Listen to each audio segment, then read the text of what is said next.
Terima kasih untuk kalian yang sudah mengklik video ini. Aku doakan kalian diberi kesehatan dan kesejahteraan dari Allah Subhanahu wa Ta'ala. Kali ini aku mau merangkum sebuah film bencana alam berjudul The Day After Tomorrow yang dirilis pada tahun 2004. Film ini disutradarai oleh Roland Emmerich yang mana beliau merupakan ahli dalam pembuatan film bencana seperti Kiamat 2012, Independence Day, dan Moonfall. Seperti biasa, kalian akan ditemani host andalan kalian, Burhan Blesinski.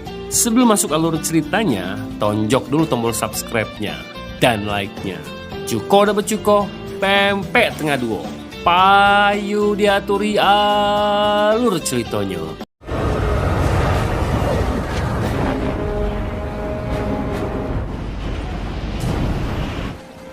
What is she doing?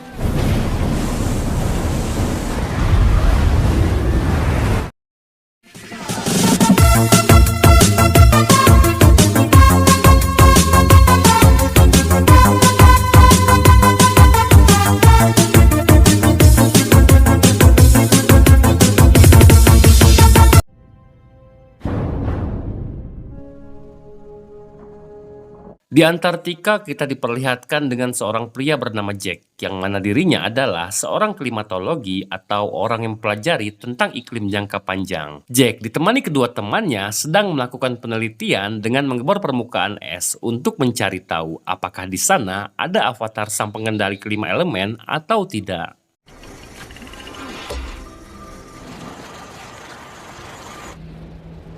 Namun mereka pun dikejutkan dengan sebuah getaran. Lalu, es di sekitar mereka pun retak, yang membuat salah satu teman Jack hampir saja terjatuh ke dasar, tapi beruntungnya, dia masih bisa terselamatkan.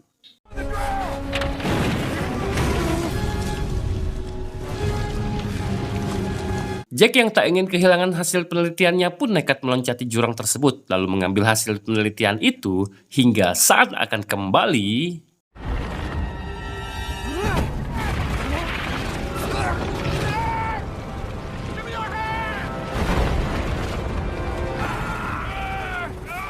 Jack sempat terperosok dan beruntung dia berhasil diselamatkan. Namun yang mengejutkan adalah retakan tersebut membuat benua Antartika seolah terbelah menjadi dua. Beberapa hari setelah kejadian, Jack terlihat tengah bersama para petinggi dunia yang tergabung dalam PBB, di mana dirinya menjadi pembicara dalam acara tersebut. Di sini Jack menjelaskan bahwa dari hasil penelitian dan kejadian tadi, Jack menarik sebuah kesimpulan bahwa jika bumi terus-menerus mengalami pemanasan global, maka iklim akan mengalami perubahan yang sangat drastis dan dalam waktu kurang dari 100 tahun, maka bumi akan kembali ke zaman es. Our climate is fragile. It indicates that runaway warming pushed the planet into an ice will shut down. And when that occurs, Beralih ke negaranya Oda Sensei, kita pun diperlihatkan bukti dari perkataan Jack sebelumnya, di mana ternyata hari itu terjadi sebuah hujan batu es yang berukuran sangat amat besar hingga terjadi kekacauan di sana.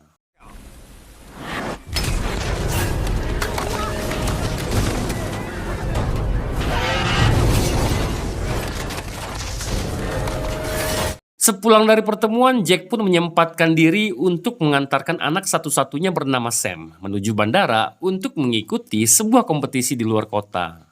Don't worry about it. Sam? Sam?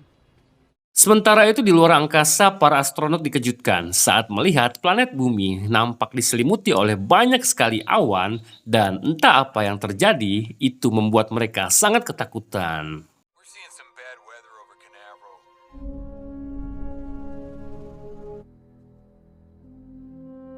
Sam sendiri terlihat sudah berada di pesawat, di mana di sana Sam bersama kedua temannya bernama Laura dan Simon yang sama-sama mengikuti kompetisi itu juga, dan tak lama semua penumpang itu pun dikagetkan saat pesawat mengalami goncangan yang sangat hebat akibat sudah melewati awan badai.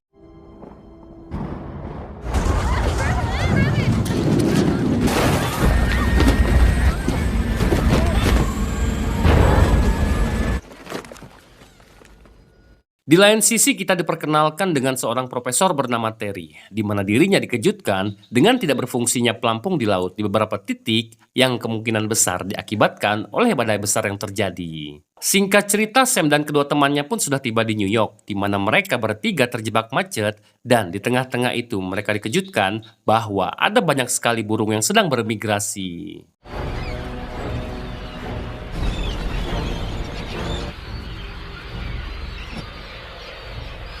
Saat di rumah, Jack mendapat telepon dari Terry untuk memberitahu bahwa teori Jack tentang mencairnya kutub es sepertinya tidak akan terjadi dalam waktu 100 tahun lagi, melainkan saat ini juga. Bukan tanpa alasan Terry berkata seperti itu. Terry mendapati bahwa suhu mengalami penurunan hingga 13 derajat dan menemukan beberapa pelampungnya di lautan tidak berfungsi. Dan saat esok pagi, tepatnya di Los Angeles, terjadi angin tornado yang sangat amat mengerikan, tepat di tengah kota, yang membuat seluruh bangunan hancur dan memakan banyak sekali korban jiwa.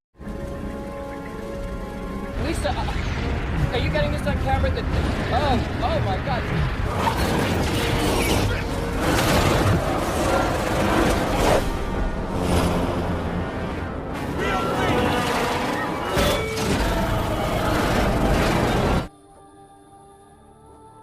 Jack sendiri langsung menelpon Sam untuk memintanya pulang dan meninggalkan New York, namun Sam justru menanggapinya dengan cengengesan yang membuat Jack membentaknya dan mengatakan bahwa ini bukan syuting film The Covenant. Sure, you can't get home any sooner than tomorrow. Don't worry about me. I'll figure it out. Stop kidding around. I want you home. Jack pun langsung menemui wakil presiden untuk memberitahunya bahwa akan terjadi perubahan iklim secara besar-besaran dan memintanya untuk segera mengevakuasi semua warga Amerika menuju tempat yang aman karena jika tidak dilakukan sekarang, maka mereka semua akan mati membeku. Large-scale evacuations right now.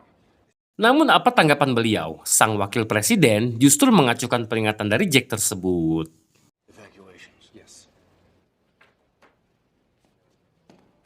Di lain sisi kita diperlihatkan 3 helikopter militer yang tengah melakukan penerbangan baru saja memasuki sebuah pusaran awan yang sangat amat dahsyat, yang mana suhu di sana sangat amat rendah, hingga membuat ketiga helikopter itu membeku dan terjatuh ke daratan. Dan tak cukup sampai situ, saat ada salah satu awak selamat dan berusaha keluar dari helikopter, dia pun seketika membeku, yang menandakan bahwa suhu di titik tersebut sangat amat ekstrim melebihi kulkas es krim.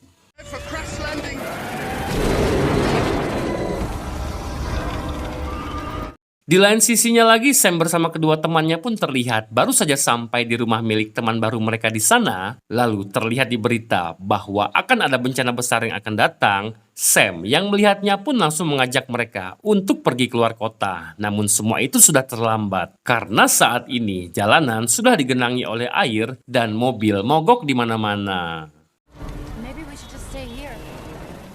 Di momen ini sebenarnya situasi terlihat masih sedikit kondusif. Meskipun air menggenangi jalanan di seluruh kota, bahkan seorang gelandangan pun masih sempat mengutil sebuah sosis dan masuk ke dalam sebuah perpustakaan umum untuk berteduh, namun beliau diusir dengan alasan tidak boleh membawa peliharaan ke sana. Sam sendiri mencoba melewati banjir bersama teman-temannya. Di sini, Laura sempat tergores oleh plat nomor kendaraan ketika dirinya berniat akan menyelamatkan seorang anak bersama ibunya yang terjebak di dalam sebuah mobil. Yang tanpa mereka sadari, ada sebuah mega tsunami setinggi setengah patung Liberty tengah menuju ke sana, di mana tsunami tersebut menenggelamkan seluruh kota dan orang-orang di sana.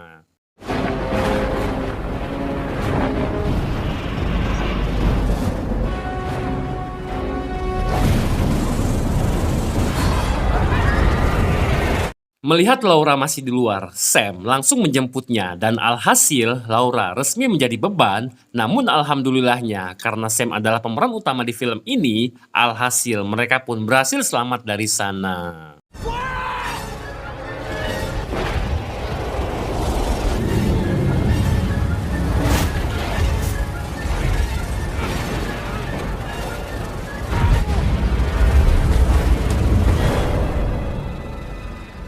Di tempat lain, Jack tengah berkomunikasi dengan Terry, di mana Jack mengirim data mengenai badai atau pusaran awan yang kita lihat tadi, dan pusat dari badai tersebut memiliki suhu yang sangat amat rendah, hingga dalam waktu beberapa hari ke depan planet bumi akan kembali ke zaman es.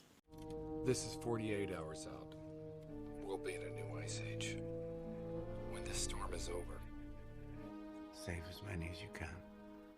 Kembali ke Sam, di mana dia bersama teman dan para warga yang selamat termasuk mas-mas gelandangan tadi terlihat aman berada di sana. Dan karena ingin memberi kabar pada Jack ayahnya, Sam ditemani Laura dengan nekat pergi ke lantai bawah yang kini sudah dipenuhi oleh air, di mana Sam akan menggunakan telepon koin untuk menelpon ayahnya. It works.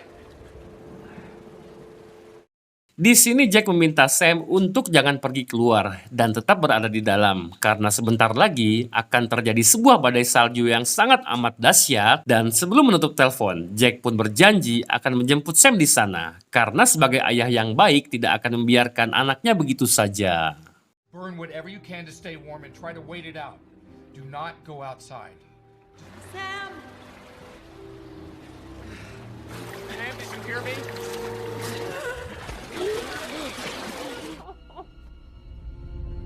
Where'd you store the Arctic gear? Tak lama kemudian, Sam dan para warga yang mengungsi di perpustakaan pun dikejutkan bahwa ada sebuah kapal pesiar yang melintas tepat di samping gedung tersebut dan sepertinya semua awak kapal sudah tewas karena tidak ada tanda-tanda kehidupan di sana.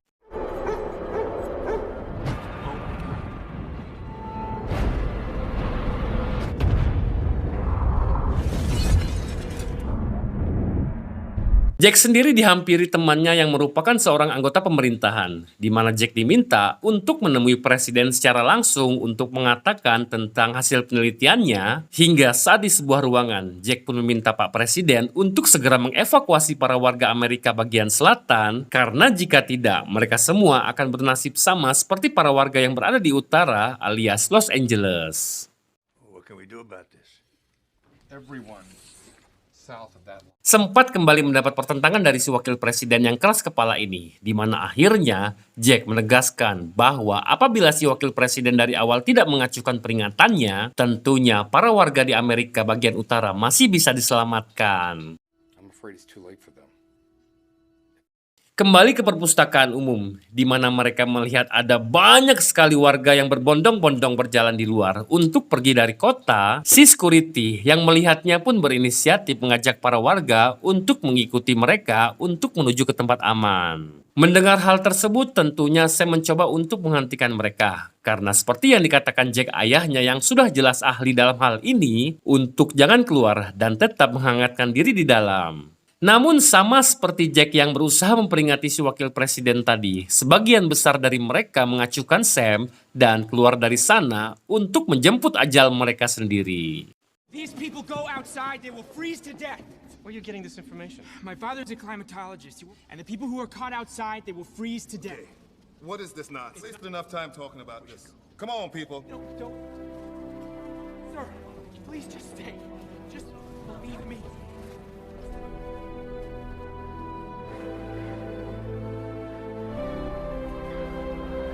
Setelah mereka semua pergi, Sam dan orang-orang yang masih waras pun berkumpul di sebuah ruangan yang ada perapiannya. Kemudian mereka memutuskan untuk mengumpulkan buku untuk dibakar sebagai penghangat mereka dan mencari makanan untuk mereka bertahan hidup di sana. Dan menariknya, mas-mas gelandangan ini ternyata lebih pintar daripada orang-orang kantoran yang memutuskan berjalan di tengah badai. Sementara itu Jack sendiri tengah bersiap-siap akan menjemput Sam sesuai janjinya, yang mana seperti yang dijelaskan sebelumnya bahwa bagian utara Amerika termasuk Los Angeles tak lama lagi akan terjadi badai dingin yang maha dahsyat, dan itu membuktikan bahwa Jack sangat mencintai anaknya. Where do you think you're going? Sementara Sam dan teman-teman sedang menghangatkan diri sambil bersantai, si security dan orang-orang tadi mulai merasakan dampak dari keras kepala mereka. Di mana di sana cuaca semakin memburuk yang membuat sebagian besar dari mereka tewas akibat kedinginan. Tuh kan, rasoklah.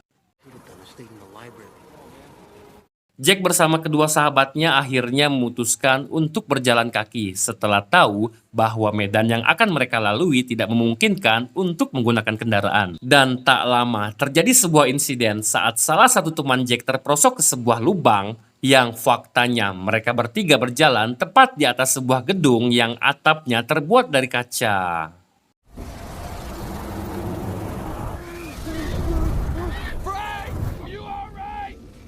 Sempat terselamatkan oleh tali yang terikat di badan mereka satu sama lain. Namun akhirnya si teman memutuskan untuk memotong talinya karena dia tak ingin mereka ikut terperosok bersamanya.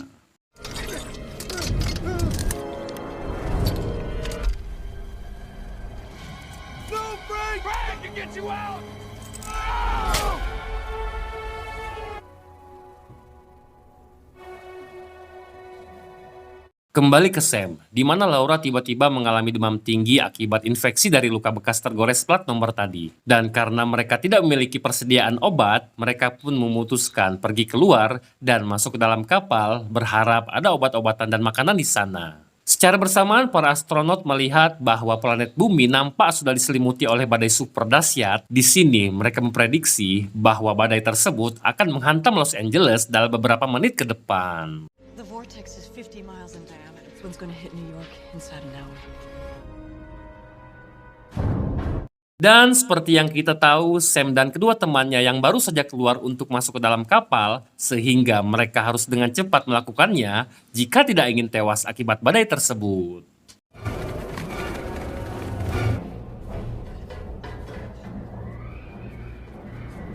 Sampai akhirnya ketika mereka berhasil menemukan makanan dan obat-obatan, tak diduga muncullah beberapa serigala yang kelaparan sehingga Sam dan kawan-kawan harus berjuang untuk bisa lolos dari kejaran Prilly Latkonsina dan kawan-kawan serigalanya.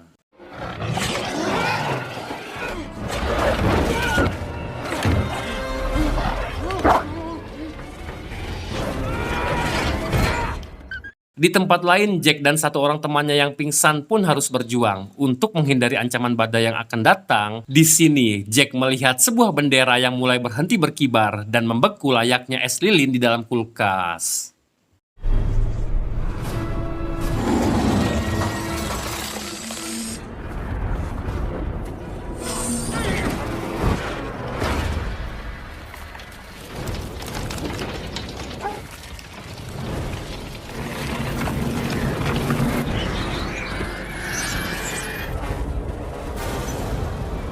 Setelah Sam berhasil lolos dari para serigala tadi, Sam pun langsung kembali ke perpustakaan. Namun naasnya, salah satu temannya yang sempat tergigit oleh serigala pun harus ditarik oleh sebuah tandu. Dan secara bersamaan, kita diperlihatkan bahwa badai tersebut sudah mulai mendekat, di mana di sana gedung-gedung di sekitar sudah mulai membeku, sehingga Sam harus secepatnya masuk ke dalam perpustakaan. Sampai akhirnya ketika sudah masuk, mereka pun dengan cepat menutup pintu dan membakar buku lebih banyak agar suhu dingin tidak merambat ke dalam. Close the door!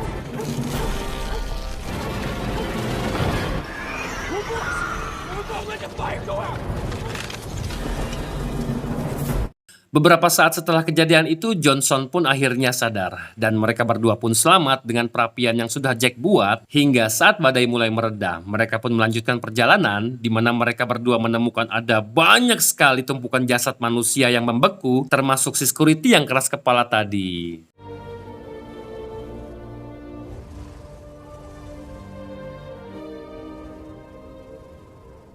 Selanjutnya mereka berdua pun dibuat takjub sekaligus merinding, di mana mereka melihat ada sebuah kapal karam dan patung Liberty yang menjadi es krim raksasa, dan kota Los Angeles nampak seperti di dalam kulkas.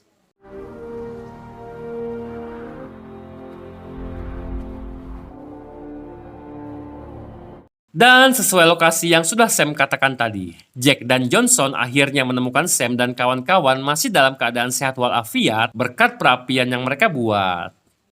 My father.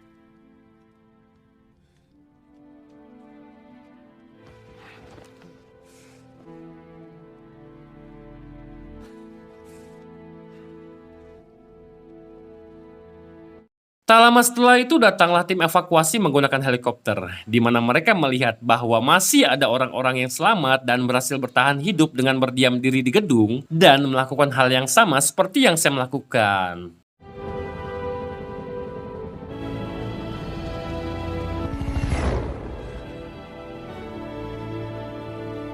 Film pun ditutup dengan memperlihatkan seorang astronot yang melihat bahwa planet bumi nampak begitu bersih dan bening, yang menandakan bahwa udaranya sangatlah bersih. Sampai sini dapat ditarik sebuah kesimpulan bahwa kejadian tadi merupakan proses rutin pembersihan planet bumi untuk kembali ke setelan pabrik dengan tujuan untuk membersihkan polusi dan beberapa sampah yang merusak, yaitu kita manusia. Dan film pun selesai. Secara keseluruhan, gila sih ini sinematografinya, keren banget lur. Ya tahu sendirilah, tahun 2004 industri perfilman gak secanggih zaman sekarang bro. Tapi coba deh kalian tonton secara utuh filmnya. Detail-detail kecil pas badai itu dibikin kayak asli banget. Jujur dulu pas film ini baru keluar, aku kan masih kelas 6 SD tuh lur. Nah, waktu baru nonton ini film, takut banget lur, apalagi tahun 2004 pas kejadian tsunami di Aceh. Langit mendung dikit langsung kepikir sama film ini. Ya udah segitu dulu video kali ini. Aku Jajang Klarinet pamit undur diri. Assalamualaikum.